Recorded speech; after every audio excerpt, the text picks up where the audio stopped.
السلام عليكم ورحمة الله وبركاته. إن الحمد لله نحمده ونستعينه ونستهديه ونستغفره ونعوذ بالله من شرور أنفسنا وسيئات أعمالنا. من يهده الله فلا مضل له ومن يضلل فلا هادي له.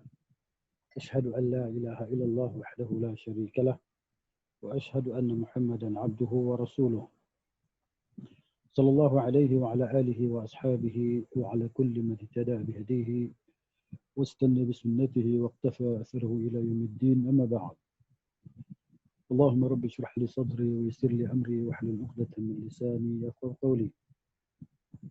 اللهم لا سهل إلا ما جعلته سهلا وأنت تجعل الحزن إن شئت سهلا إذا شئت سهلا. نقول بالله التوفيق. Alhamdulillah, syukur kepada Allah Azza wa Jalla, pada pagi ini kita dapat bertemu lagi bagi menyambung bacaan kitab kisah-kisah ghaib dalam hadis sahih oleh Dr. Umar Sulaiman Al-Ashqar rahimahullahu ta'ala rahmatan wasi'ah wa tayyaballahu tharahu. Pada pagi ini kita pada muka surat 77 kitab terjemahan.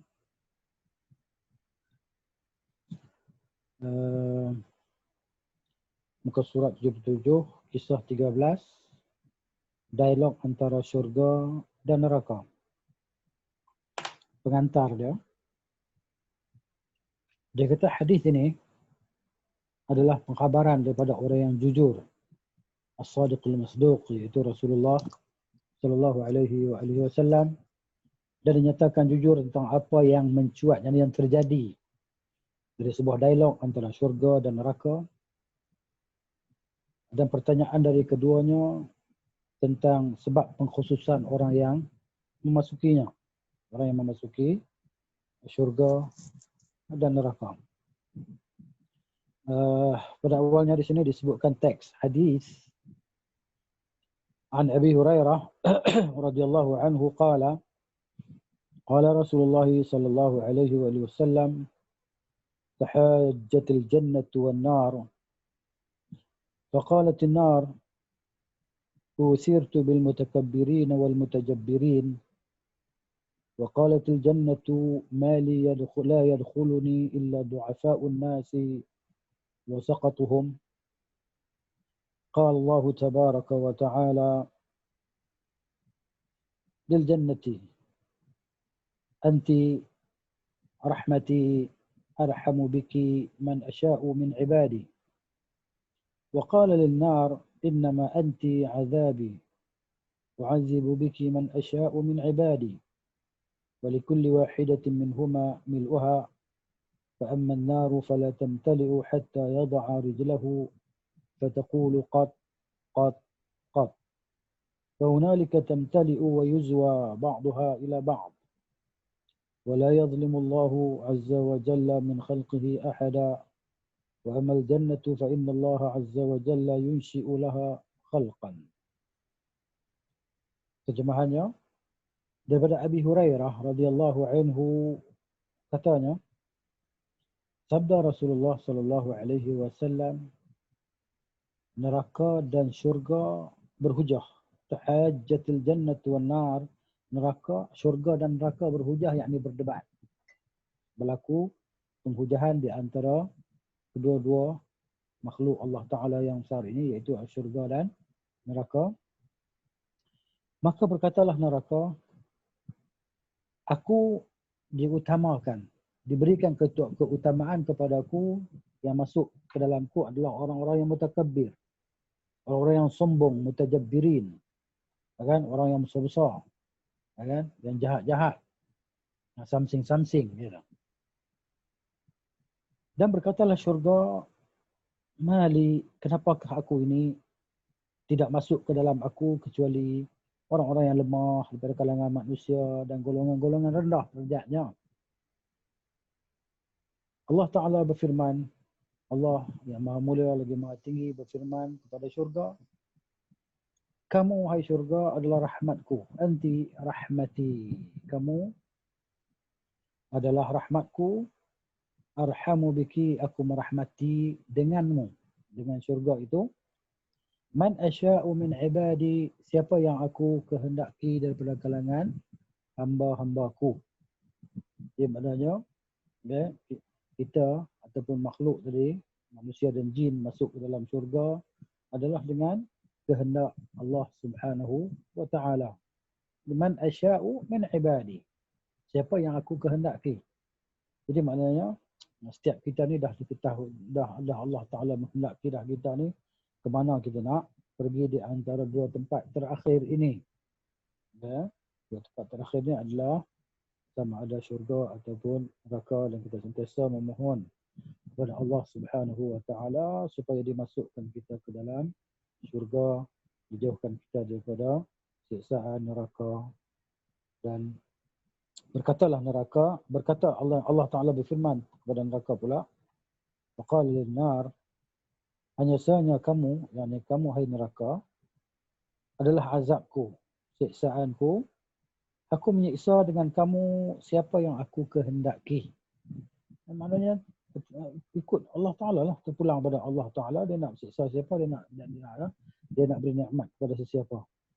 Kan? Mana la yusalu amma yaf'alu, Allah Taala tidak ditanya tentang apa yang dia buat, tapi mereka lah yang akan disoal tentang apa yang mereka telah lakukan. Di mana kita semua akan disoal dan Allah tidak disoal tentang apa yang dia lakukan. Dan kata Allah Taala, kamu adalah siksaanku, aku siksa siapa yang aku kehendaki daripada kalangan hamba-hamba aku. Dan bagi setiap satu daripada kamu berdua, mil'uha, ada isinya, ini ada isi masing-masing. Ada penduduk masing-masing yang akan menduduki kamu berdua. Daripada makhluk Allah Ta'ala yang mukallaf. Makhluk yang mukallaf dia manusia dan jin. Manusia dan jin. Maka adapun neraka, fala tamtali'u, kata Nabi SAW, tidak akan terpenuh. Neraka dia tak jadi penuh. Dia tak berasa penuh, dia tak berasa cukup. Masuk. Berapa ramai orang masuk dalam dia. Jin dan manusia tadi, majoritinya masuk. Dan dia tak cukup juga. Dia rasa tak cukup lagi. Fala tamtali'u, dia tak merasa cukup, tak merasa penuh.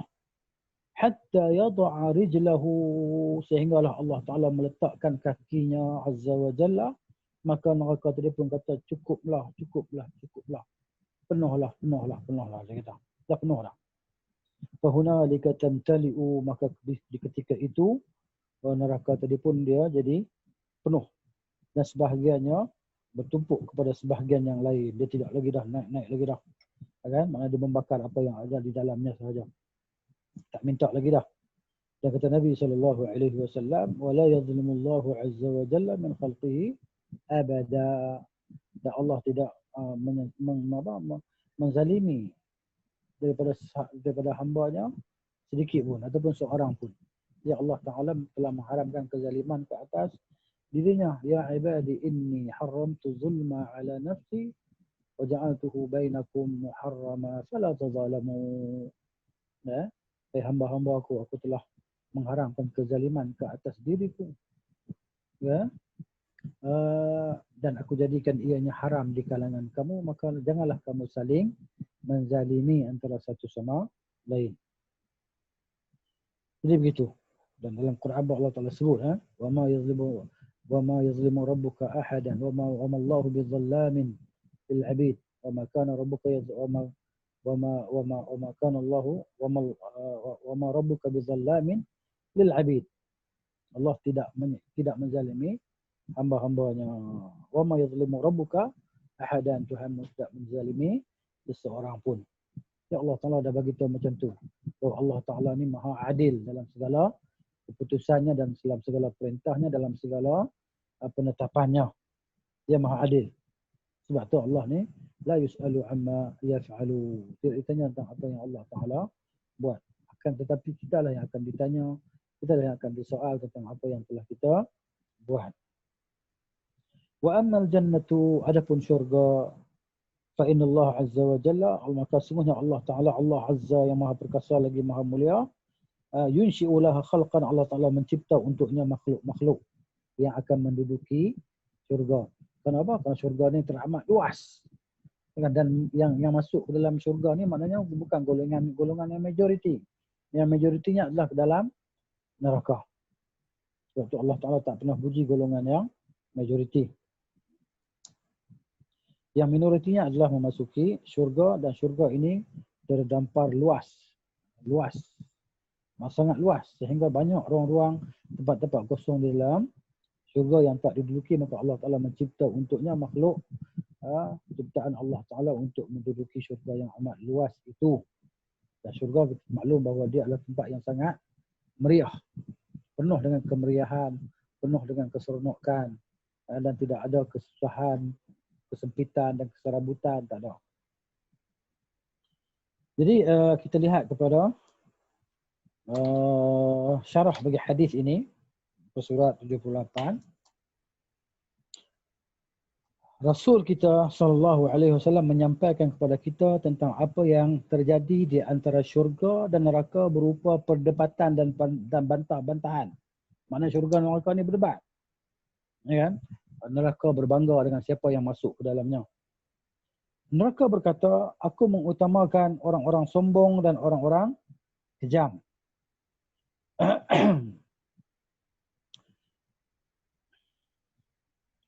Dengan kata lain, bahawa kebanyakan orang yang memasukinya adalah semacam mereka itu. Jika tidak, maka para fakir dan orang lemah menjadi para penghuni neraka jika mereka mati dalam keadaan kafir. Jadi begitu juga orang-orang fakir, yang miskin, du'afa, gelandangan, kalau mereka mati dalam keadaan musyrik, dalam keadaan kafir, mereka juga termasuk di kalangan ahli neraka. Maknanya, yang dalam neraka tu ada orang kaya, ada orang tinggi pangkat derajat dia, ada orang miskin, ada orang gelandangan dan sebagainya. Dan mereka tadi. Mereka banyak. Ya. Walaupun hadis sebut majoritinya adalah orang kaya dan orang yang hebat-hebat, yang samsi-samsi, yang gagah-gagah ni. Baik, kemudian dia kata di sini rahimahullah, sedangkan syurga dalam ungkapan berbentuk pertanyaan. Ya. Berkata, syurga ni dia tanya, Mali, kenapakah saya ni, aku ni, tidak ada yang memasukiku melainkan orang-orang yang lemah, yang tak pernah ditengok oleh para penghuni dunia. Maksudnya orang yang lemah, orang yang miskin, orang fakir ni yang tak ada darjat, yang tak ada pandangan, yang orang tak kenal, tak pernah masuk dalam TV pun, tak pernah dapat liputan pun. Orang tak kenal. Siapa dia ni? Siapa dia? Orang tak kenal. Dan orang tak tahu pun tentang kewujudan dia di atas muka bumi kerana kefakirannya, kemiskinannya dan kerendahan darjatnya di sisi manusia. Orang tak pandang. Orang tak pandang kerana dia tidak memiliki apa-apa kelebihan duniawi.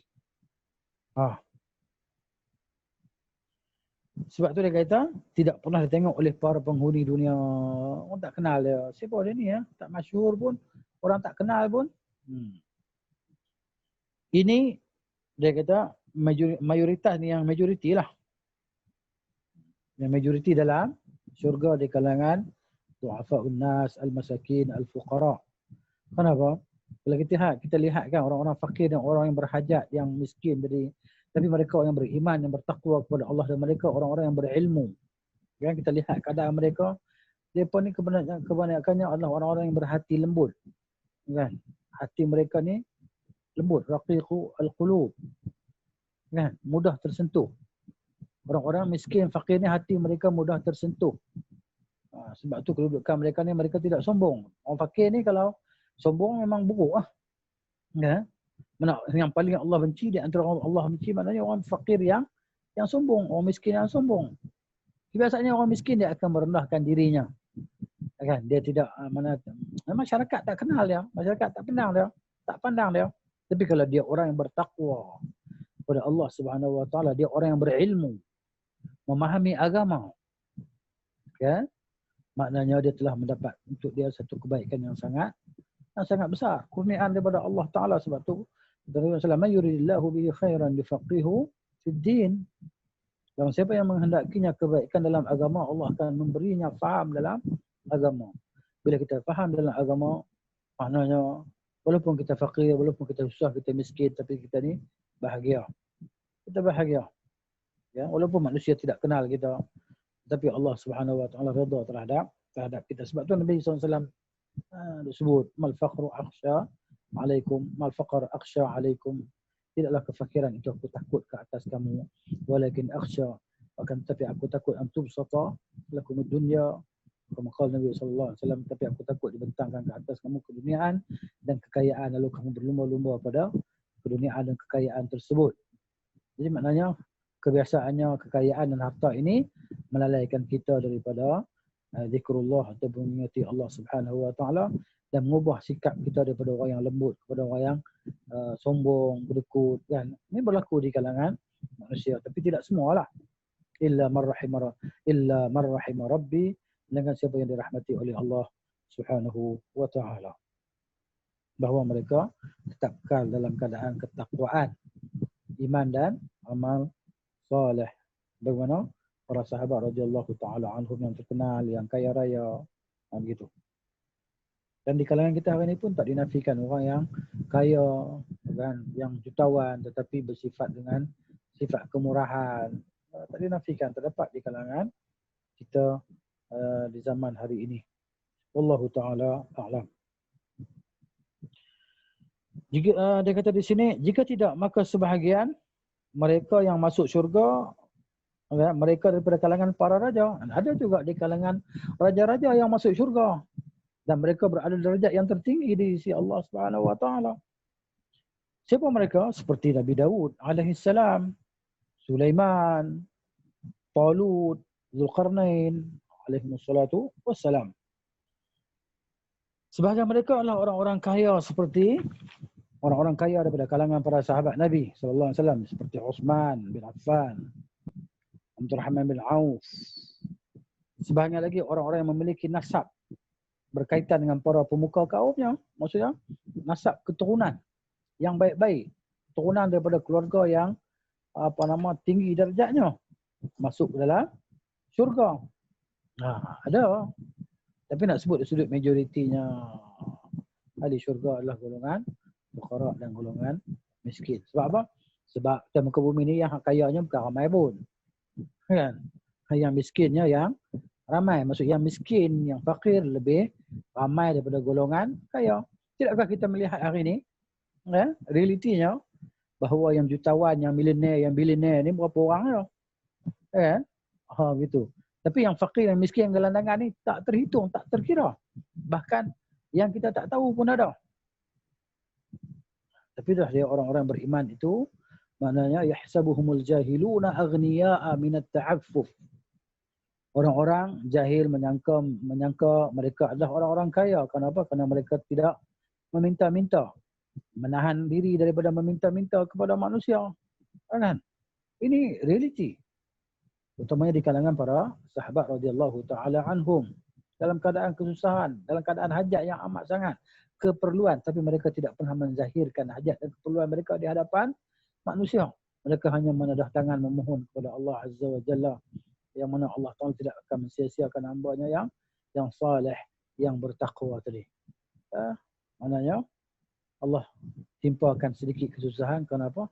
Kerana Allah nak mengangkat darjat mereka, Allah nak menguji mereka, Allah nak memberi pahala yang banyak kepada mereka dengan sebab kesabaran mereka di atas kesempitan dan kesusahan yang sementara semasa hidup di dunia.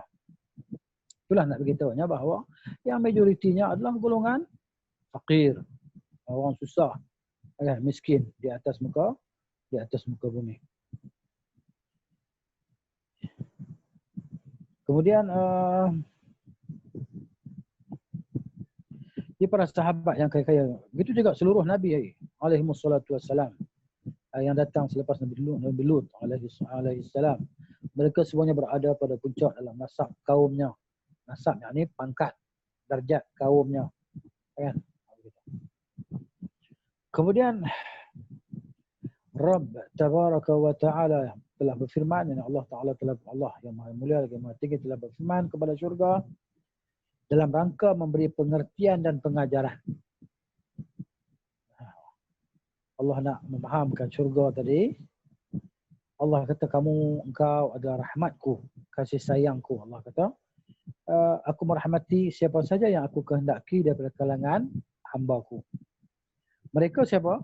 Hamba yang Allah rahmati ini, yang Allah kehendaki ini, mereka adalah orang-orang yang memenuhi seruan Allah.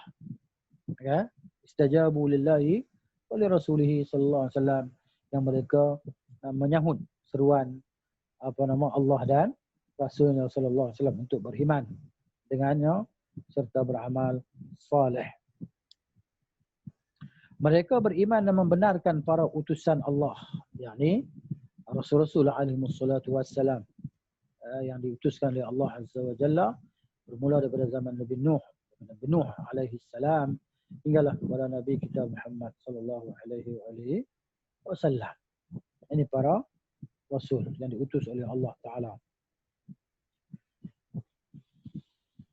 Mereka yang beriman dan membenarkan para utusan Allah.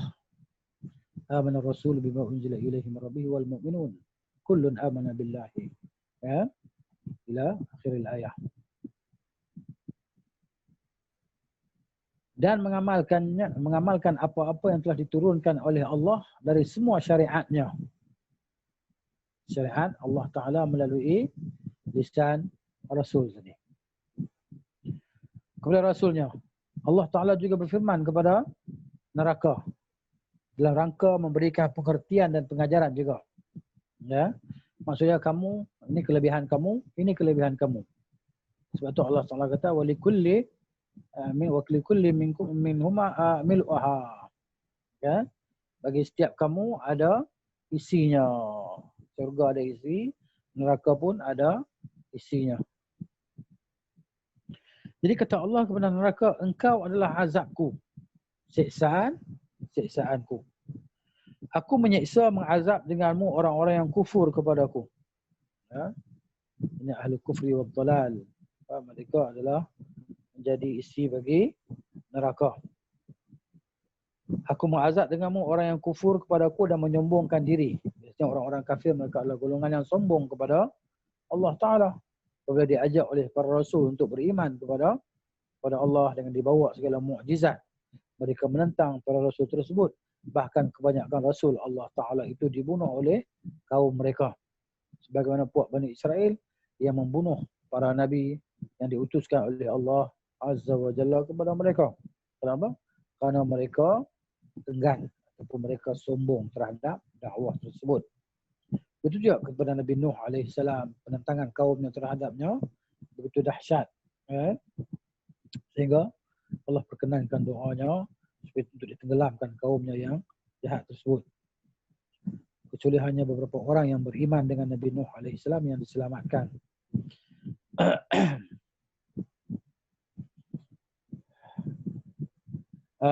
Kemudian Allah Ta'ala berfirman kepada keduanya, kepada syurga dan neraka.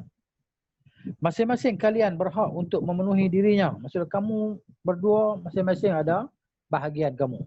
Kamu syurga ada bahagian kamu yang akan masuk ke dalam kamu. Dan kamu neraka, kamu ada bahagian kamu yang kamu akan dimasukkan ke dalam kamu. Daripada makhluk jin dan manusia. Banyak orang yang dilemparkan ke dalam neraka dengan membesarkan jasad mereka. Sehingga satu gigi geraham mereka menjadi sebesar gunung.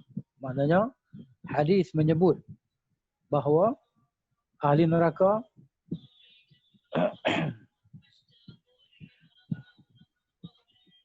bahawa ahli neraka tadi akan dicipta mereka dengan fizikal yang besar.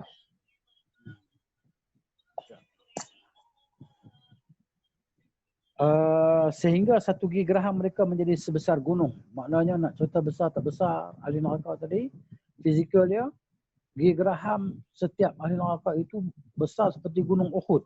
Dia tak terjemah di sini. Kalau dalam kitab asal kan seperti gunung Uhud. Mislu Jabalil Uhud. Ya? Nak cerita besarnya ahli neraka tersebut. Dan dia punya punggung dia tadi, kalau dalam hadis yang lain menyebut bahawa dia tempat duduk dia saja seperti mana dia terletak di antara Ailah, kan, daripada Mekah ke Ailah, macam itulah. Mana besarnya ahli neraka tadi, dan kulitnya disebut 40 hasta tebalnya. Tebal 40 hasta kulit ahli neraka tadi. begitu dahsyat yang telah dijelaskan tentang besarnya ahli neraka. Itu pun mereka tadi mencair dalam neraka dengan sebab kepanasan api neraka yang sangat dahsyat kan. Dan itulah dia siksaan yang berterusan. Neraka tidak penuh dan terus dilemparkan ke dalamnya. Neraka dia tak penuh, tak penuh. Okay? Dia minta lagi. Sehingga dia berkata, hal min mazid. Dan Allah Ta'ala sebut dalam surah Qaf ayat 30 kan. Jadi maknanya neraka tadi dia meminta, dia kata ada tambahan lagi, adakah tambahan lagi, nak tambahkan lagi. Bila dia minta-minta, sehingga akhirnya Allah Azza wa Jalla meletakkan telapak kakinya ke dalam neraka itu. Ketika itu mana neraka tadi pun dia kembali bertumpuk ke atas sebahagian lain, sehingga neraka berkata, cukuplah dengan apa yang dilemparkan kepadaku. Jadi dia maknanya dengan Allah Ta'ala meletakkan qadamnya, kakinya ke dalam neraka tadi, maka neraka tadi dah merasa cukup. Sedangkan syurga masih banyak yang dimasukkan ke dalamnya. Dan kerana apa yang diberikan kepada masing-masing penghuni syurga sangat luas, maka itu tetap luas. Maka tadi syurga tadi dia luas. Masuk ahli syurga, habis semua dalam syurga pun neraka tadi masih mempunyai ruang yang luas. Ya. Kita maka itu tetap luas untuk yang lain, bukan tambah yang lain tu, kan? Kataan tu. Terjemahan ni dia tak apa nak lengkap juga. Maka Allah terus menciptakan makhluk yang dijadikan tinggal di dalam syurganya yang sangat luas. Maknanya dah habislah manusia dan jin masuk dalam syurga tadi, daripada golongan yang masuk yang diputuskan oleh Allah untuk masuk dalam syurga, maka Allah Ta'ala cipta pula makhluk-makhluk kan selain daripada Bani Adam untuk menempati syurga itu. Dan sekarang pun dah ada lah makhluk-makhluk yang diciptakan oleh Allah Ta'ala selain daripada Bani Adam dan jin untuk menempati syurga, iaitu hurul ain. Hurul ain iaitu diterjemah dalam bahasa kita sebagai bidadari syurga. Kemudian wildanun mukhalladun, kanak-kanak yang kekal abadi yang menjadi pelayan-pelayan di dalam syurga tadi. Baik. Apa dia ibrah, pengajaran ataupun faedah dan hukum-hukum yang dapat diambil, dipetik dalam hadis ini? Yang pertamanya, pengetahuan bahawa syurga dan neraka terlibat dalam suatu perdebatan. Yang ini benda ghaib. Kita wajib beriman. Dia bercakap macam mana, dia mendengar macam mana mulut dia, mana lidah dia. Wallahu ta'ala a'lam. Tapi nak ceritanya mereka berdua ni bercakap, berdebat, sembang. Dan masing-masing cerita apa yang ada pada diri dia daripada kelebihan. Ya. Ini disampaikan oleh Rasul sallallahu alaihi wasallam kepada kita. Jadi kita wajib beriman sajalah. Ya, wajib beriman, ini rukun imanlah, beriman dengan perkara yang ghaib.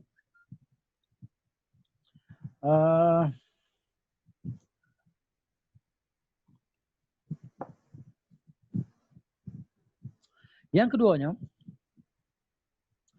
perdebatan antara syurga dan neraka menunjukkan bahawa kedua-duanya memiliki pengetahuan dan berbicara. Mereka ada ilmu. Ilmu yang diberikan oleh Allah Ta'ala kepada mereka berdua, yang sehingga mereka tadi tahu. Ya, tahu siapa yang akan masuk ke dalam mereka. Sedangkan ahli syurga tadi, ahli syurga belum masuk syurga, ahli neraka belum masuk neraka. Begitu. Dalam kitab Allah dan dalam as-sunnah, dalam al-hadis, apa-apa yang menunjukkan bahawa benda keras dan binatang berbicara. Ya. Maksudnya, disebut dalam Quran dan hadis bahawa segala yang jamadat ni, segala makhluk selain jin dan manusia ni, mereka boleh berbicara. Cumanya kita tak faham saja apa yang mereka bicarakan. Bahawa semua batu di Mekah mengucapkan bahawa sebuah batu, sebiji batu, seketul batu di Mekah mengucapkan salam kenabian kepada Rasulullah sallallahu alaihi wasallam sebelum turun wahyu kepada beliau. Ini kita baca dalam sirah. Rasulullah sallallahu alaihi wasallam mengabarkan bahawa binatang buas berbicara dengan manusia sebelum hari kiamat. Ini tanda besar kiamat. Nanti ada satu haiwan yang akan keluar, dia akan berbicara dengan manusia. Dia kata, apalah manusia yang tak beriman dengan Allah Ta'ala, dan dia boleh bagi tanda ni orang beriman, ni orang tak beriman, ni orang beriman, ni orang tak beriman. Ini disebut dalam hadis berita akhir zaman. Sekarang tak ada lagi lah. Sekarang belum ada. Itu tanda besar kiamat. Haiwan boleh berbicara dengan manusia. Sedangkan Al-Quran menyampaikan kepada kita bahawa segala sesuatu mentasbihkan, mensucikan Allah dengan memujinya. Akan tetapi kita tidak mengerti tasbih mereka. Ini dalam Al-Quran banyaklah ayat-ayat dalam Al-Quran yang Allah Ta'ala sebut tentang tasbih makhluk-makhluk selain daripada jin dan manusia ni kan. Batu-batu, langit, bumi, bulan, bintang, segala planet, segala apa yang ada di atas muka bumi kan, di atas langit semuanya bertasbih mensucikan Allah Subhanahu wa Ta'ala. Di antaranya yang dapat saya petik beberapa ayat. Sebenarnya banyak sangatlah ayat tentang tu. Dalam surah Al-Isra ayat 44 Allah Ta'ala cerita, Tusabbihu lahu as-samawati as-sab'u. Bertasbihlah kepadanya, bagi Allah Subhanahu wa Ta'ala oleh segala langit yang 7. Allah kata bertasbih kepada Allah Ta'ala tadi oleh segala langit yang 7, wal ardu, dan bumi, wa man fihinna, dan apa saja yang ada di antara yang ada pada langit dan bumi itu, dan di antara keduanya juga. Wa man fihinna, bertasbih kepada Allah. Kemudian Allah kata wa im min syai'in, dan tidak adalah sesuatu illa yusabbihu, melainkan bertasbih bihamdihi. Dia bertasbih dengan memuji Allah Subhanahu wa Ta'ala. Segala sesuatu bertasbih memuji Allah Ta'ala.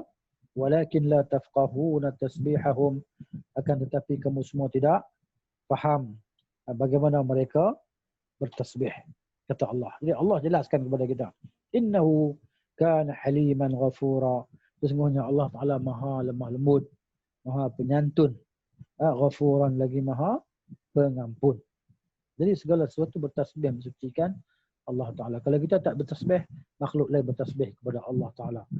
Maka kita maknanya berusahalah untuk biasa bertasbih, berzikir, mengingati Allah Subhanahu wa Ta'ala. Di antaranya dalam surah Al-Anbiya, surah Al-Anbiya ayat 33. Allah kata, "Wa huwa alladhi khalaqal laila wan nahara wasyamsa wal qamara kullun fi falakin yusbihun." Dialah yang telah menciptakan malam dan siang dan matahari, bulan, segalanya pada paksi mereka dan pada paksinya bertasbih mensucikan Allah. Begitu juga kalau kita baca surah Yasin kan, la syamsu yanbaghi lahu an tudri la syamsu yanbaghi laha an tudrika al-qamara wal laylu sabiqun nahar wa kullun fi falakin yasbahun. Tidaklah malam dapat mendahului siang. La syamsu yanbaghi laha an tudrika al-qamar. Matahari tak dapat mengejar bulan, untuk mendapati bulan, dan begitu juga malam tidak dapat mendapati siang, tidak boleh mendahului siang. Semuanya di paksi mereka bertasbih mensucikan Allah Subhanahu wa Ta'ala. Di dalam banyak ayat Al-Quran selain daripada ayat ini disebut tentang makhluk-makhluk selain manusia dan jin itu bertasbih mensucikan Allah Subhanahu wa Ta'ala.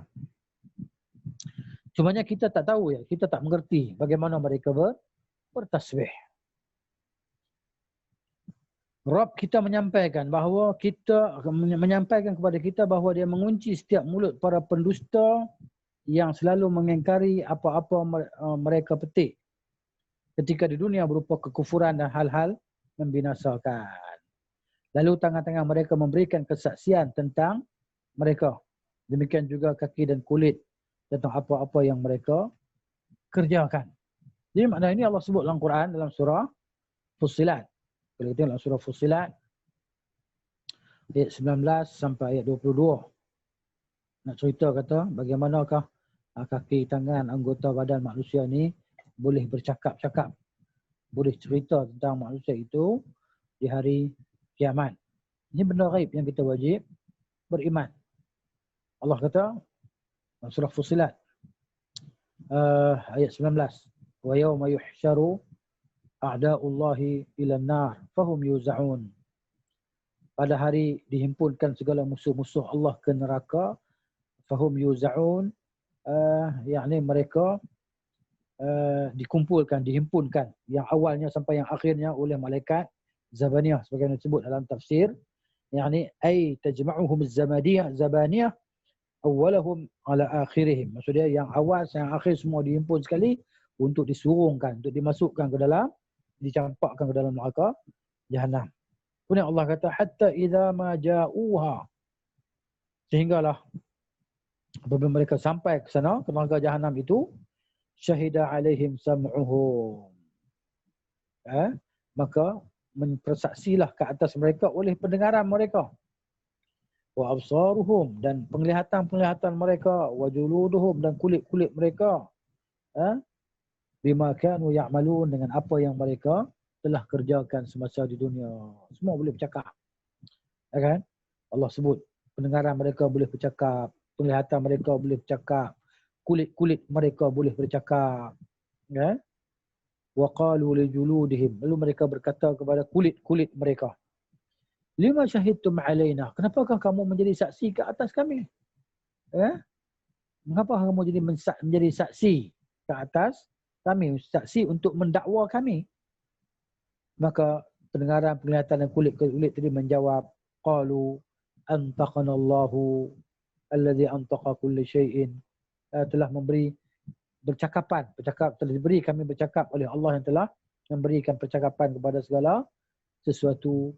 Wa huwa khalaqakum, dia yang menciptakan kamu semua, awwala marratin, dulu kali pertama, wa ilaihi turja'un, dan kepadanya kamu semua dikembalikan. Wa ma kuntum tastatiruna ay yashhada, wa ma kuntum tastatiruna ay yashhada alaikum sam'ukum wala absarukum, dan kamu tak boleh nak bersembunyi lagi dah, kamu tak boleh nak menutup lagi dah bahawa telah menjadi saksi ke atas kamu, saksi ke atas mendakwa kamu oleh pendengaran kamu, begitu juga penglihatan kamu, dan begitu juga kulit-kulit kamu. Walakin zanantum, akan tetapi kamu semua telah menyangka, annallaha la ya'lamu katsiran, bahawa Allah tidak mengetahui banyak apa mimma ta'malu, daripada apa yang kamu telah kerjakan. Ini surah Fussilat ayat 19 sampai ayat 22, yang Allah telah cerita kepada kita bahawa nanti di akhirat kelak, di akhirat nanti kita semua akan, mana tubuh kita ni semuanya akan berbicara, mendakwa kita, berbicara untuk menjadi pendakwa kita lah, wal'iyadzubillah. Kemudian yang ketiganya,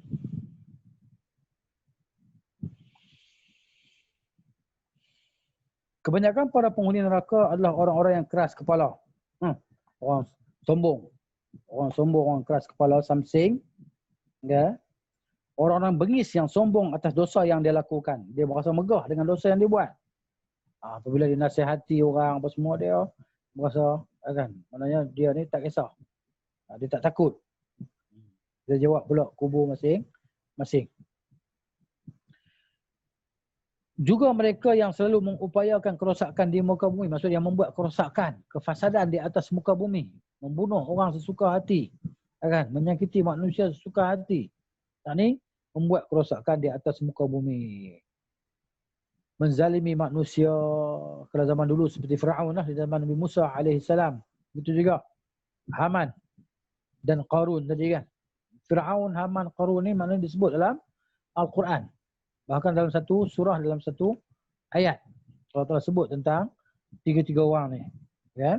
Adapun wa amma Qarun kana min qaumi Musa fabagha alaihim wa atainahu min al-kunuzi ma inna mafatihahu yatanu bil usbati ulil quwwah id qala lahu qaumuhu la tafrah innallaha la yuhibbul farihin.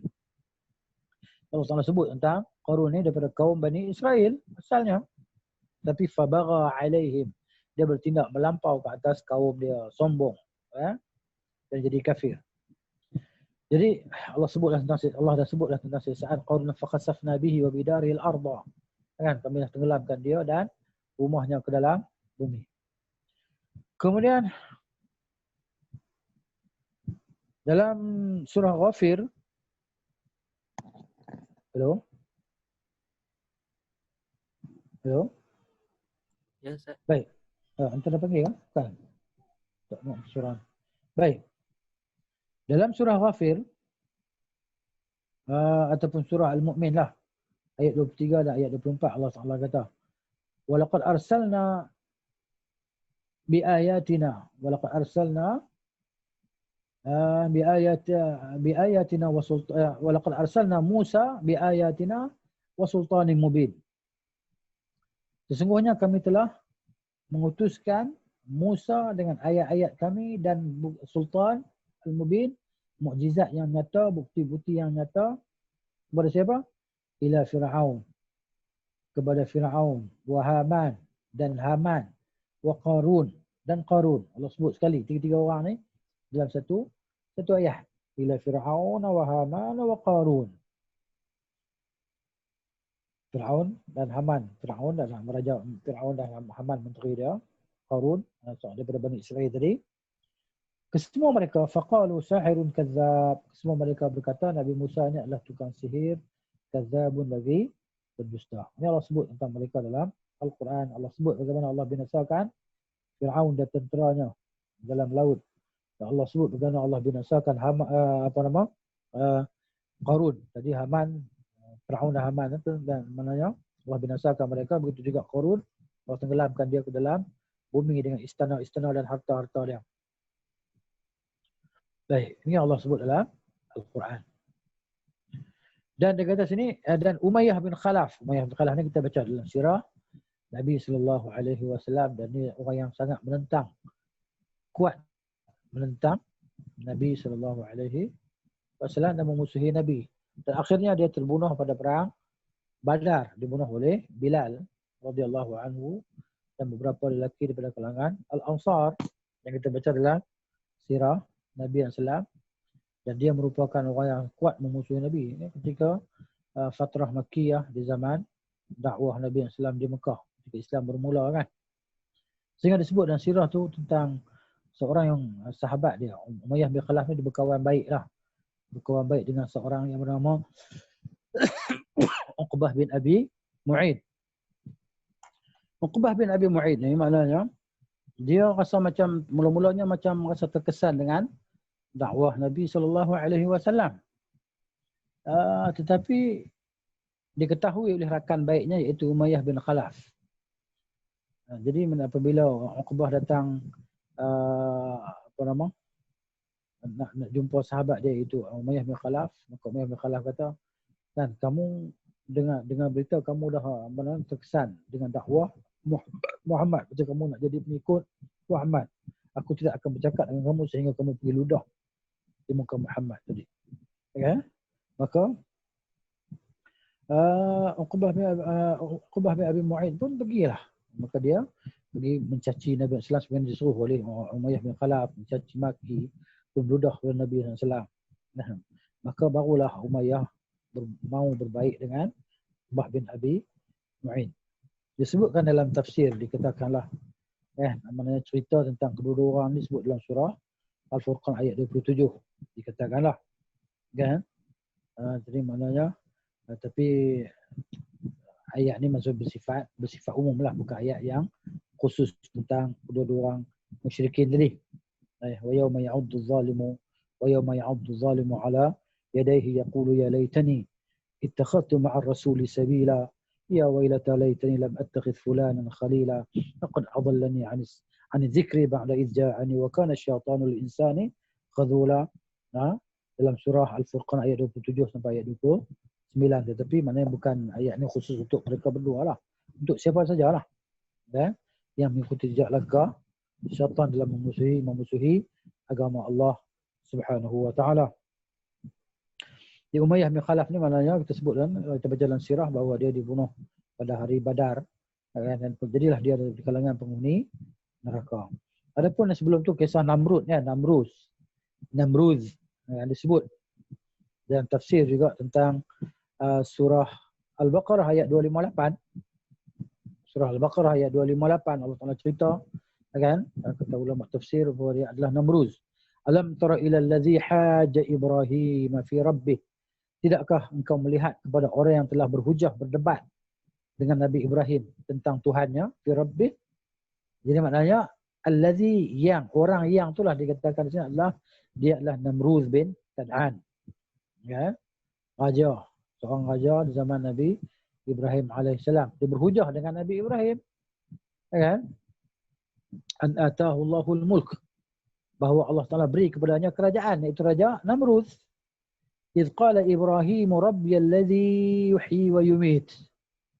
Ketika Nabi Ibrahim alaihissalam kata, akulah yang menghidupkan dan akulah yang Tuhankulah yang menghidupkan dan Tuhankulah yang mematikan. Kata Nabi Ibrahim alaihissalam, Tuhanku menghidupkan dan Tuhanku mematikan. Maka kata Namruz juga, qala ana uhyi wa umit. Dia kata, aku juga menghidupkan dan aku juga mematikan. Dia panggil dua orang, mari di sini kata. Dia tikam orang tu mati. Dia tengok, dia kata, aku bagaimana aku? Dia panggil dua orang, dia mari panggil dua orang, maka dua orang datang, dia kata, kamu pergi. Dan seorang lagi dia tikam orang tu, mati. Jadi maknanya tidakkah engkau lihat kepada aku bagaimana aku menghidupkan orang tu dan aku matikan orang ni? Maka qala Ibrahim, kata Nabi Ibrahim alaihissalam, fa inna Allah ya'ti bisyams minal masyriq. Sesungguhnya Allah telah bawa datang matahari daripada timur, fa'ti biha minal maghrib, maka kamu datangkanlah matahari dari sebelah barat. Fabuhital ladzi kafar, maka tercengang-cenganglah orang yang kafir tadi, iaitu Namruz tadi. Wallahu la yahdil qaumaz zalimin. Allah tidak memberi petunjuk pada kaum yang zalim. Dalam ayat ini tak sebutlah nama Namruz terang-terang kan. Sebagai apa? Sebab nak cerita bahawa al-ibrah bi'umum, al-lafz la bi-khusus as-sabab. Tak perlu nak cerita nama-nama tadi kan. Jadi ulama tafsir bersebut berdasarkan sanad mereka lah. Kemudian yang keempatnya, majoriti ataupun mayoritas penghuni syurga adalah orang-orang fakir, miskin, dan yang lemah, yang luput dari perhatian para penghuni dunia. Dia orang tak kenal mereka kan, tak terkenal pun. Begitu. Dan majoriti pun kita tahulah, majoriti ahli dunia adalah orang-orang miskin, orang fakir kan. Dan sebagaimana yang tersebut di awal tadi bahawa orang kaya ni tak ramai, orang kaya ni sikit je. Yang milioner kan, jutawan tadi kan. Berapa orang kan? Kalau di Malaysia ni dia kira berapa belas orang kan? Yang terkaya di Malaysia, tak kira terkaya di dunia lagi. Hartanya berlambak-lambak kan, makan tak habis. Nak makan tu tak habis lah, sampai dia mati pun tak habis makanan dia. Duit yang dia ada tu kalau dia simpan kan, dia mati kalau hidup balik tu beli makanan pun tak habis lagi. Nak ceritanya banyaknya duit dia. Tapi nak buat apa kalau kekayaan tadi dia jadi pergi macam tu saja, berlalu begitu saja kan, tak memberi apa-apa manfaat kepadanya untuk kebahagiaan akhiratnya setelah dunianya.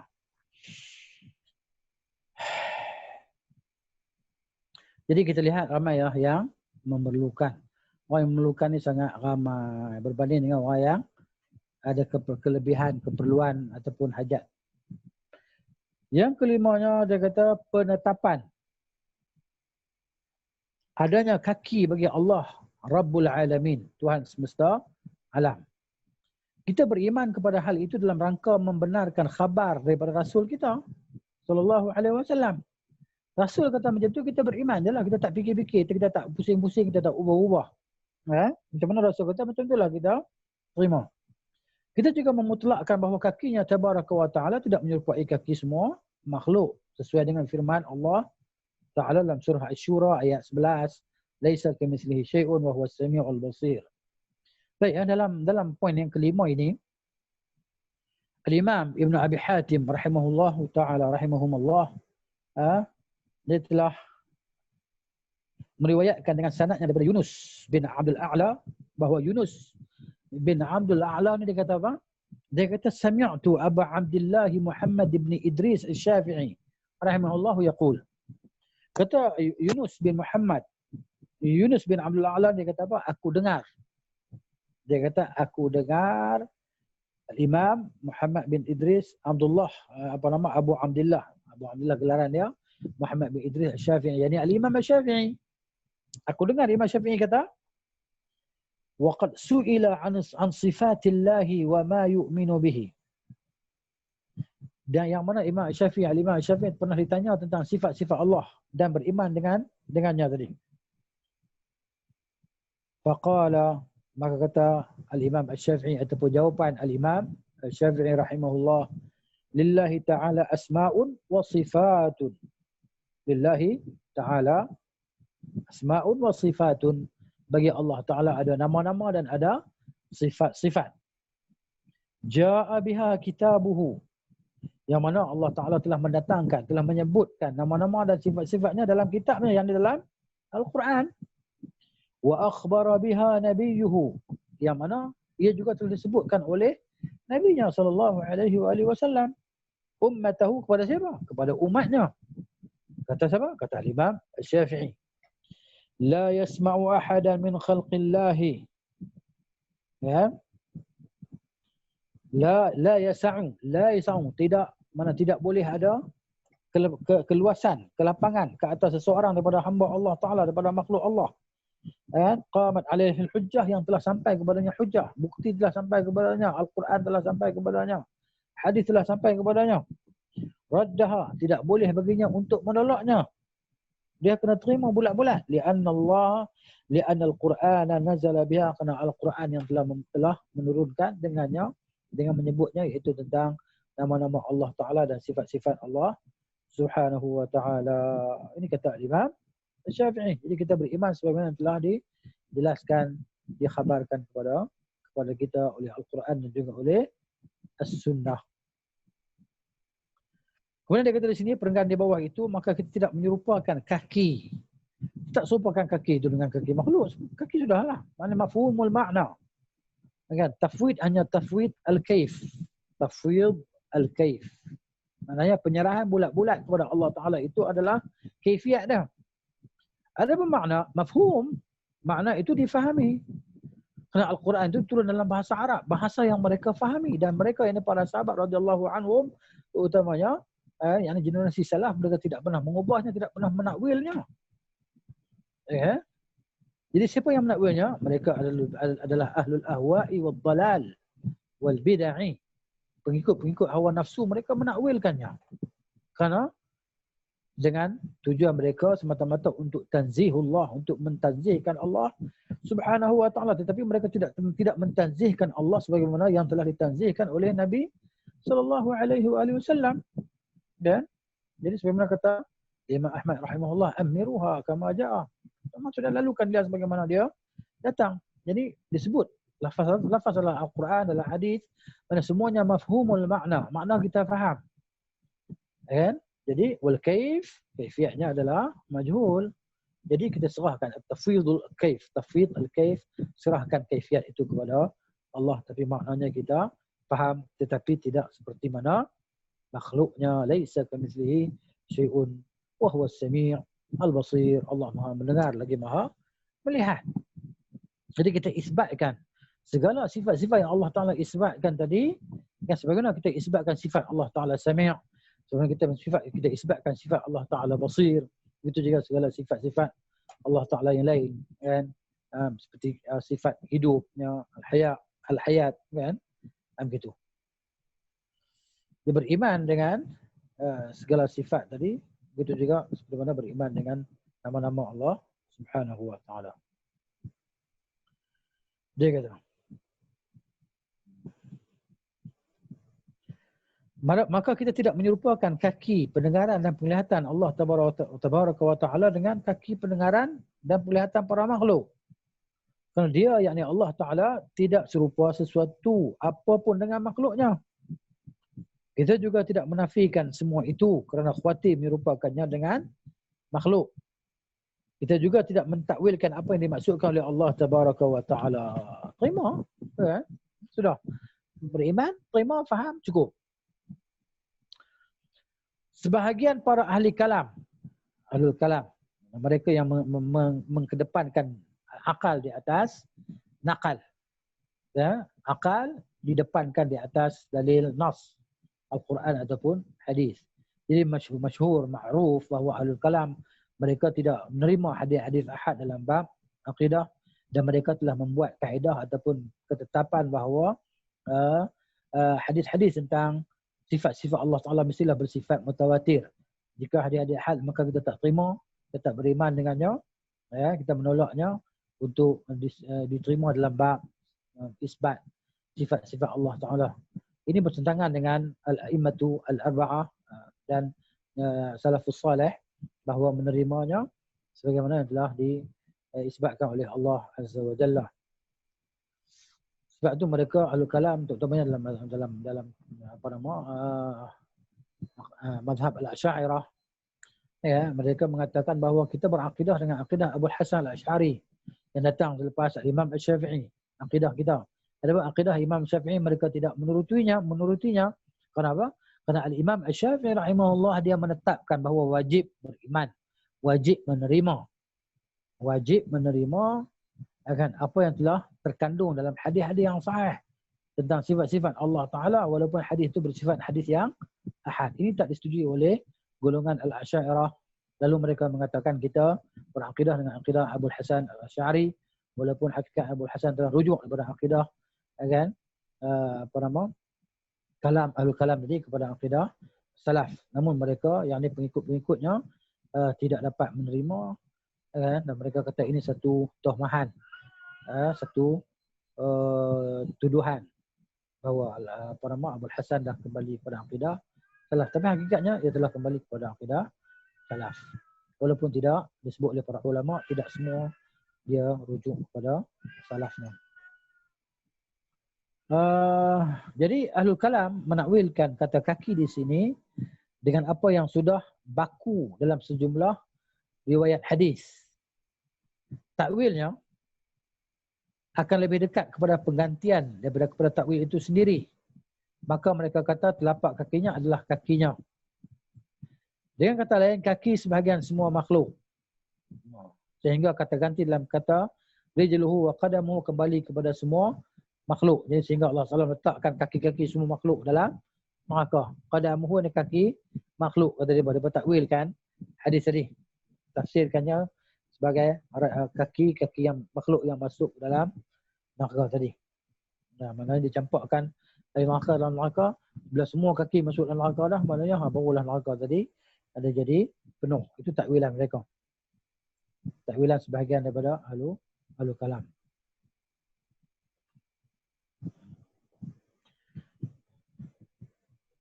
Mana takwilan apa yang sudah baku, yang sudah jelas dalam sejumlah riwayat hadis. Kata mereka takwilnya akan lebih dekat kepada penggantian daripada takwil itu sendiri. Maka mereka berkata telapak kakinya adalah telapak kakinya. Dengan kata lain kaki sebahagian semua makhluk. Sehingga kata ganti dalam kata rijluhu qadamuhu kembali kepada semua makhluk. Kemudian sebahagian mereka mengatakan bahawa yang dimaksudkan di sini adalah penghinaan. Sebahagian mereka pula ahlul kalam lah, yang mengatakan bahawa yang dimaksudkan di sini dia nak menafikan sifat qadam bagi Allah Ta'ala tu. Sebahagian mereka mengatakan bahawa yang dimaksudkan di sini adalah penghinaan yang diarahkan kepada Jahannam. Sedangkan di sana tidak ada kaki atau telapak kaki, kata mereka. Sebahagian lain pula berkata ini adalah makhluk yang namanya telapak kaki. Sebahagian lain berkata satu makhluk pula nama dia telapak kaki, nama dia. Kan al-qadam tadi dimasukkan telapak kaki itu dalam maka dia pun merasa sudah cukup. Nah gitu. Ini takwilan mereka lah. Disebutlah Fathul Bari dalam syarah Muslim oleh Imam Nawawi pun disebut juga tentang takwilan ni. Sebahagian lain berkata sedangkan cara pandang kalangan salaf yang generasi awal adalah cara pandang yang paling ideal, yang paling tepat, yang paling benar. Iaitu biarkan apa adanya dan tidak perlu dipenakwilan. Tidak perlu pada takwilan. Faham sudahlah Allah sebut macam tu lah. Nabi sebut macam tu lah. Nak takwil apa lagi, nak syarah apa lagi. Tak perlu syarahan.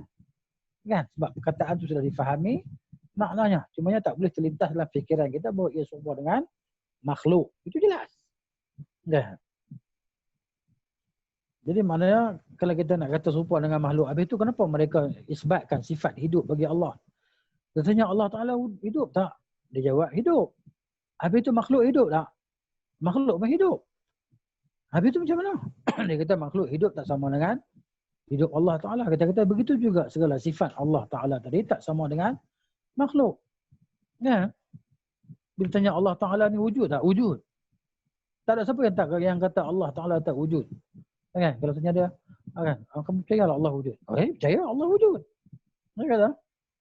Tapi kita tanya wujud Allah Ta'ala macam mana? Dia kata, mana boleh fikir macam tu? Wujud Allah wujud lah, bukan macam wujud manusia. Begitu juga kita kata segala sifat-sifat zat Allah Ta'ala yang lainnya yang Allah sebut. Kenapa kamu tak isbatkan sifat ini sebagaimana kamu isbatkan sifat tersebut? Ini satu kezaliman. Kan? Afatu'minuna bi ba'd wa takfuruna bi ba'd. Adakah kamu beriman dengan sebahagian dan kamu kufur dengan sebahagian yang lain? Kita kena beriman dengan semua perkara yang telah dijelaskan oleh Al-Quran dan As-Sunnah. Itu yang sepatutnya. Kenapa yang ni kamu takwil, yang ni kamu tak takwil? Yang ni kamu terima, yang ni kamu tolak? Kenapa boleh jadi macam tu?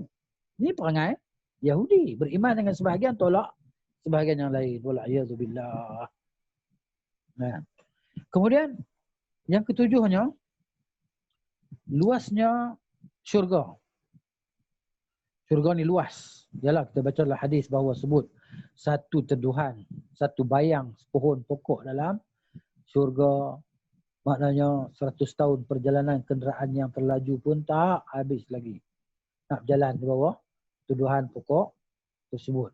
Terlalu luasnya. Dan ini sepohon pokok. Berapa banyak pohon dalam syurga. Begitu. Luasnya syurga sehingga tidak pernah sempit untuk para penghuninya. Tak pernah ada rasa kesempitan. Luas. Kita kalau ada rumah besar ni, kita nak besar lagi. Rumah nak besar lagi, nak besar lagi. Jadi kita nak lebih lagi kan. Macam tu.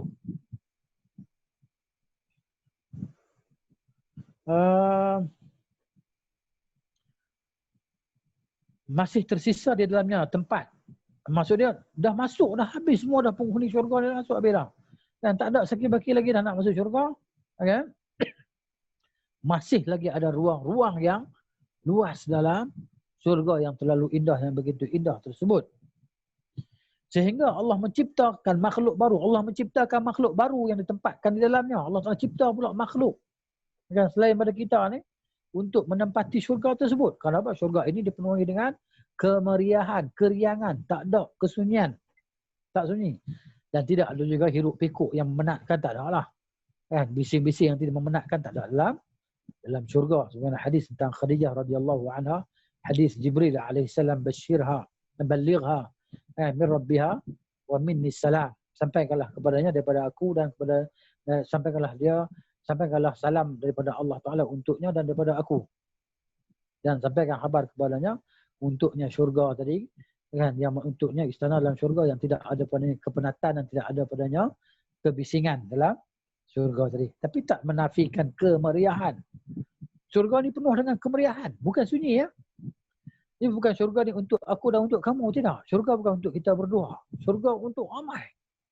Kan, penuh dengan keriangan. Manusia bertemu, bersembang, kan.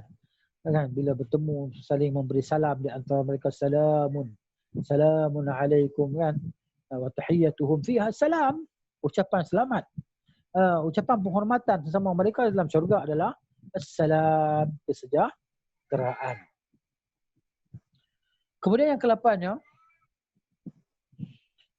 luasnya neraka dan Rabb yang Maha Perkasa meletakkan kakinya di dalamnya sehingga menjadikannya sempit dan ia merasakan kecukupan dengan semua yang telah memasukinya. Ini yang disebut dalam hadis begitu, maka kita beriman tanpa kita berfikir-fikir, tanpa kita bayang-bayang, kan? Cukup kita terima beriman sebagaimana Allah Ta'ala suruh kita beriman. Sebagaimana Allah Ta'ala kata, allazina yu'minuna bil ghaib. Orang-orang yang mereka beriman dengan perkara yang baik. Jadi kita terima sebagaimana yang Allah Ta'ala telah jelaskan kepada kita, ya, dan telah dijelaskan kepada kita oleh Nabi kita Muhammad sallallahu alaihi wasallam. Yang ke-9-nya, pahala tidak tergantung kepada amalan. Ya. Sebab apa? Kita Allah menciptakan juga makhluk yang belum pernah beramal. Lalu dia masukkan mereka ke dalam syurga. Ada makhluk-makhluk yang diciptakan oleh Allah untuk jadi penghuni syurga dan mereka tidak pernah beramal. Macam itu. Jadi pahala tergantung kepada amalan kita untuk dapat syurga kan. Jadi semuanya kembali kepada rahmat dan kasih sayang Allah Subhanahu wa taala. Jadi maknanya kita nak masuk syurga bukan dengan amalan kita. Lan yadkhula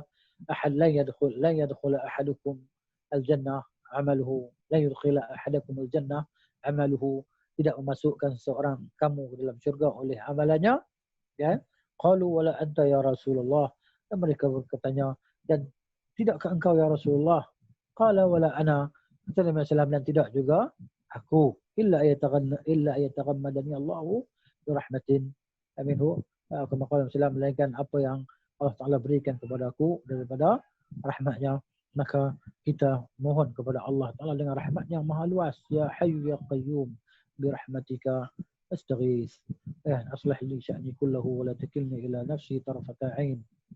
Wahai Tuhan yang maha hidup lagi maha menguruskan, birahmatika astaghith, dengan rahmatmu aku mohon pertolongan. Minta rahmat, minta dengan rahmat kasih sayang Allah Ta'ala yang begitu luas, melimpah-limpah ke atas hamba-hambanya dan di dunia, dan juga yang terbesarnya adalah rahmat Allah Ta'ala di akhirat, yang Allah Ta'ala ciptakan 100 rahmat, kan?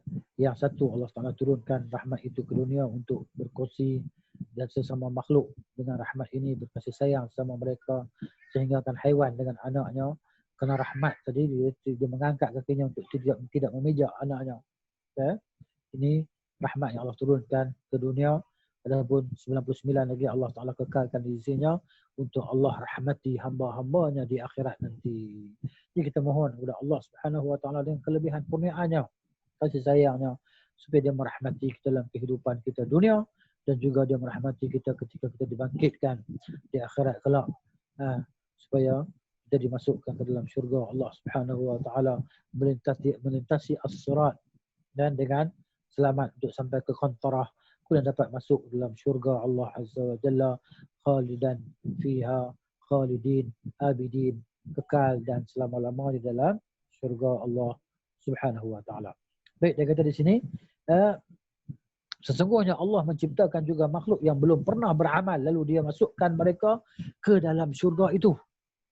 Sebagaimana mereka itu adalah anak-anak kaum muslimin, begitu juga anak-anak kaum muslimin yang meninggal dunia saat masih kecil kan, dia pun tak sempat beramal juga.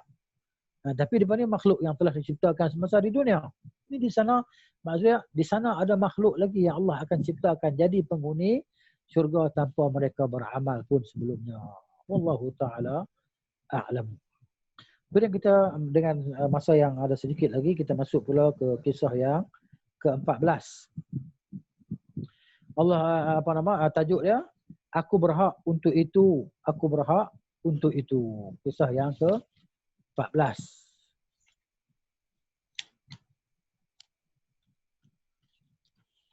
Ana laha, ana laha. Dalam bahasa Arab dia kata ana laha, ana laha. Maka dia kata, lafaz ni, perkataan ni adalah ucapan Nabi SAW di mahsyar. Ketika dibangkitkan di mahsyar besok, nanti. Ana laha, akulah yang akan memberi syafaat. Ini hadis tentang syafaat. Di mana aku berhak memberi syafaat adalah ucapan Rasulullah SAW. Kalimatun yaquluha Rasul SAW indama yatahayyabu sadatul anbiya wa rusul yaumil qiyamah. Ketika ucapan itu digeruni oleh para anbiya alaihimussalatu wassalam dan para rasul alaihimussalatu wassalam untuk mengucapkannya pada hari kiamat. Yani ketika syafaat, untuk memberi syafaat, meminta untuk diberikan syafaat di sisi Allah Azza wa Jalla. Ya. Liya'ti li fasl qada baina ibadi, supaya Allah Taala mendirikan perhitungan hisab kepada para hamba-Nya. Hanya untuk minta perhisapan sajalah. Waktu tu, waktu mahsyar tadi, manusia dah lama dah. Dah lama sangatlah di mahsyar ni, kan? 50,000 tahun lama tu. Duduk di mahsyar. Sehingga dah tak tahan dah. Allah ilhamkan kepada mereka untuk mencari seorang daripada utusan Allah, untuk minta pada Allah supaya dipercepatkan hisab, perhitungan. Biarlah masuk neraka, masuk masuk syurga lama sangat ni. Maka mereka tahu, mereka ilham yang diberikan oleh Allah kepada mereka untuk mereka mencari Nabi Adam alaihissalam. Mereka kata, ya Adam, anta abul bashar. Kamu adalah bapa kepada manusia. Khalaqakallahu biyadaihi. Ya? Allah Ta'ala ciptakan engkau dengan dua tangannya. Allah tiupkan kepada engkau ruhnya. Ruh daripada Allah Subhanahu wa ta'ala. Ruh ciptaan Allah. Allah tiupkan kepada engkau. Nabi Nuh Nabi Adam AS menyebut keuzuran dia menafikannya. Kemudian sampailah kepada Nuh AS, Ibrahim dan seterusnya. Musa, Isa AS, semua para rasul tadi akan ditemui oleh manusia di mahsyar, penduduk mahsyar tadi. Tinggallah kepada Nabi kita Muhammad sallallahu alaihi wasallam. Tak ada lagi lah Nabi lepas tu nak minta. Tak ada. Maka itulah Nabi kata, ana laha, akulah untuknya, untuk apa? Untuk memohon syafaat tadi. Maka Allah wahyukan kepada Nabi SAW untuk Nabi SAW sujud kepada Allah Ta'ala. Dan Nabi pun sujud. Atau berapa lama Nabi sujud, maka Allah Ta'ala perintahkan Nabi untuk angkat kepalanya. Isfa' tu syafa'. Mintalah syafaat, engkau lah yang akan beri syafaat. Kan? Sebab tu mana syafaat ni adalah untuk orang-orang yang Allah Ta'ala redha sahaja, dan orang-orang yang Allah Ta'ala beri izin untuk diberi kepada mereka syafaat, untuk mereka menerima syafaat. Jadi ana laha adalah ucapan Rasulullah sallallahu alaihi wasallam ketika para nabi dan rasul diliputi rasa takut memberikan syafaat di sisi Allah dalam memberikan keputusan di antara para hambanya agar mereka merasa lapang dari kondisinya pada hari kiamat. Ya, liyurihahum min mawqifihim dzak fayatadiru an dzalika Adam. Maka Adam minta uzur. Adam beri keuzurannya, Adam alaihissalam. Wa Nuhun wa Ibrahim. Nabi Nuh memberi keuzurannya untuk tidak menerima. Begitu juga Nabi Ibrahim, wa Musa wa Isa, dan Nabi Musa dan Nabi Isa. Hatta idza ja'ur rasul. Hingga mereka sampai kepada Rasulullah sallallahu alaihi wasallam. Qala, kata Nabi, ana laha. Akulah berhak memberi syafaat. Akulah yang berhak memberi syafaat. Akulah untuknya. Baik, dalam masa 5 minit lagi kita tengok teks hadis dulu. An Abi Hurairah radhiyallahu anhu qala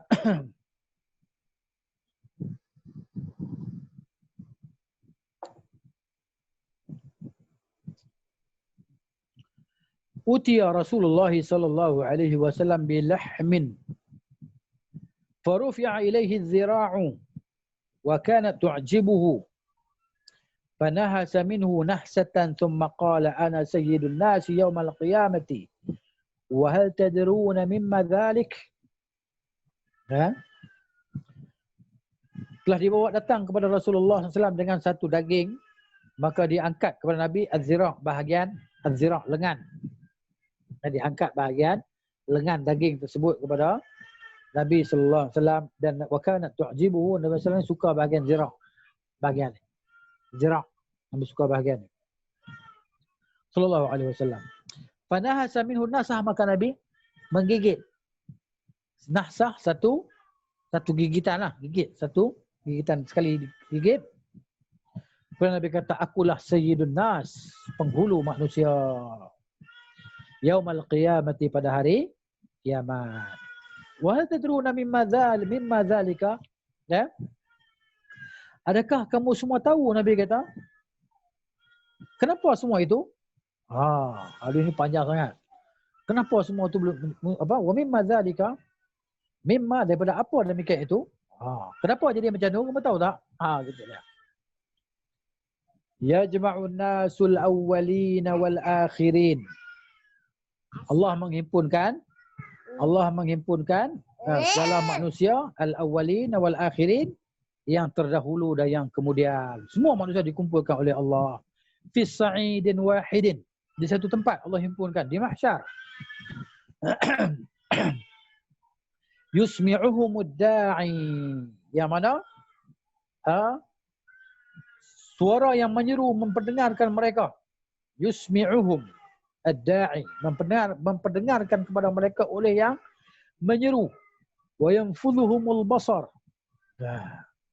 Dan melihat kepada mereka, kan? Maknanya mata mereka tadi boleh melihat perkara-perkara yang ajaib. Wa tadnu asy-syams, matahari semua tadnu maksudnya matahari mendekat. Begitu. Jadi maknanya mata mereka melihat pada yang menyeru dan matahari mendekat. Fayablughu an-nasa minal ghammi wal karabi. Maka sampailah kepada manusia daripada al-gham. Al-gham ni rasa susah, payah, wal karab dan kesusahan. Ma la yutiqun, apa yang mereka tidak mampu. Wala yahtamilun, dan mereka tak tertanggung lagi lah. Tak tertanggung. Sampai kepada manusia ni al-gham, kesusahan, akan kepenatan, kepayahan, apa yang mereka tidak mampu dan tidak tertanggung. Fayaqulun nas, maka manusia semua berkata, ala tarawna ma qad balaghakum, tidakkah kamu semua melihat apa yang telah sampai kepada kamu? Dan manusia bercakap sama mereka. Ala tanzurun, tidakkah kamu semua melihat? Man yashfa'u lakum ila rabbikum, siapa yang dapat memberi syafaat untuk kamu kepada Tuhanmu? Minta syafaat. Kan? Maksudnya tidakkah kamu boleh mencari, melihat, tak mau tengok kan, nak cari siapa yang boleh tolong bagi syafaat, minta dekat Tuhan ni, dah lama sangat dah ni. Dah penat, dah tak larat dah ni. Letih sangat dah. Fayaqulu ba'dun nasi li ba'din, maka berkatalah sebahagian manusia kepada sebahagian yang lain. Alaikum bi Adam. Maka adalah kamu semua makanlah kamu semua mencari Adam alaihissalam. Carilah Adam. Jadi maknanya hadis ni panjang lebar, insya-Allah. Maknanya kita dah sampai ke penghujung masa dia. Kita berhenti di sini dulu, insya-Allah. Nanti kita sambung balik berkenaan dengan bacaan teks hadis ini dan juga tentang huraian hadis ini. Jadi cukup untuk sampai waktu ini. Semoga diberkati oleh Allah Subhanahu wa taala. Ya. Dan ila liqa insya-Allah. أقول قولي هذا أستغفر الله العظيم لي ولكم ولسائر المسلمين والمسلمات نستغفره إنه هو الغفور الرحيم. سبحانك اللهم وبحمدك أشهد أن لا إله إلا أنت أستغفرك وأتوب إليك. السلام عليكم ورحمة الله وبركاته.